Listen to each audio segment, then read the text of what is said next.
大家好，今天呢想跟大家聊一下美国这两天发生的一些事儿。首先呢说一下美国的疫情。美国目前有 66.8% 的成人至少接种了第一针疫苗，超过了 30% 的人他还没有接种，很多的人都不愿意接种，所以呢政府现在发钱鼓励大家接种。早期打疫苗呢是要去预约，现在政府为了鼓励大家不打的那些人去打疫苗，只要去打的不用预约，到了就可以打，而且每个人还马上发$50的现金奖励。但是呢，印度的德尔塔病毒在美国已经开始疯狂的传染了，因为7月4号呢是美国的独立日，也就是小长假正式开启了。尽管呢德尔塔变种病毒肆虐，仍然能有超过4400万的人外出活动，其中呢有350万的人乘坐的是飞机出行，挤爆了全美各大机场。而洛杉矶呢，因为这种德尔塔变种病毒的肆虐，连续3天单日确诊超过500人，7月3日确诊更高达644人。美国人呢貌似无所谓，民众始终通过野餐、放烟花、音乐会和海滩旅游等方式来庆祝独立日。主要呢也是大家高兴美国日益摆脱了新冠病毒和防疫限制。但是呢，大家在庆祝美国独立日的时候，美国正经历着德尔塔新冠病毒的迅速增加，而自驾游也更加受欢迎。总的来说呢，周末期间将有4000多万的人乘坐汽车或者飞机出行，比去年增加了40%。这样呢，肯定会造成疫情以惊人的速度增长。接种疫苗的人也有可能感染，并传染给其他人。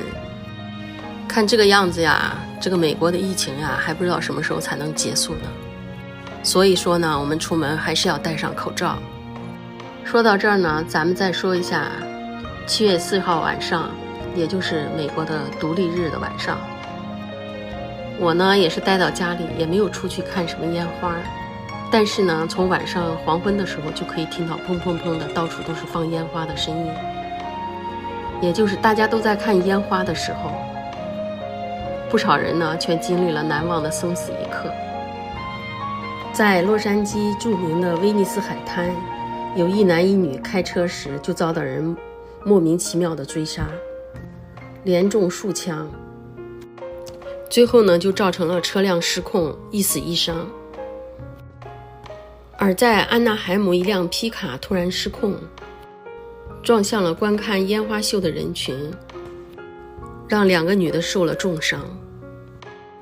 而在洛杉矶时间7月5日凌晨，洛杉矶的南方公园地区发生了飞枪事件，也造成了2名男子受伤。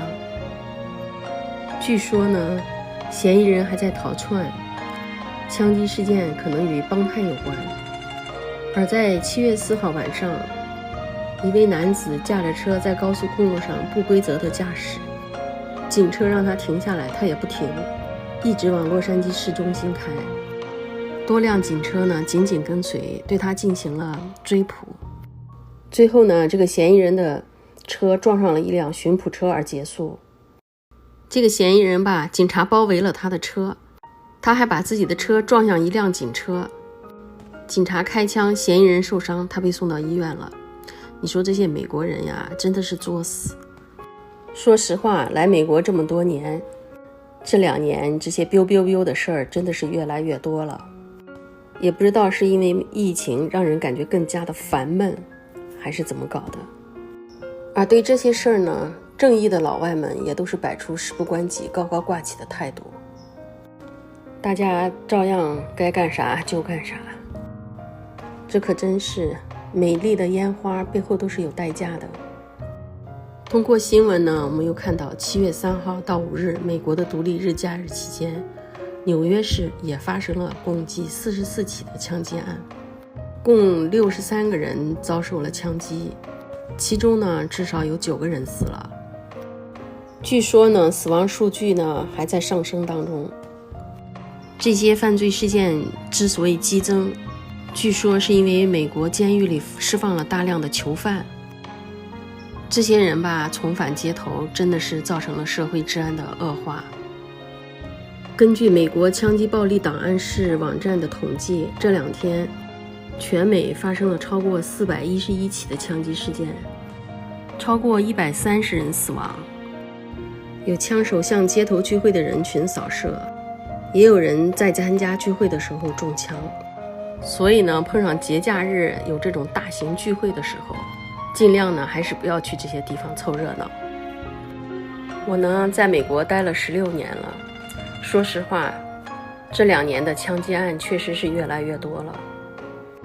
说到这儿呢，也会让很多的粉丝感觉到担心，对吧？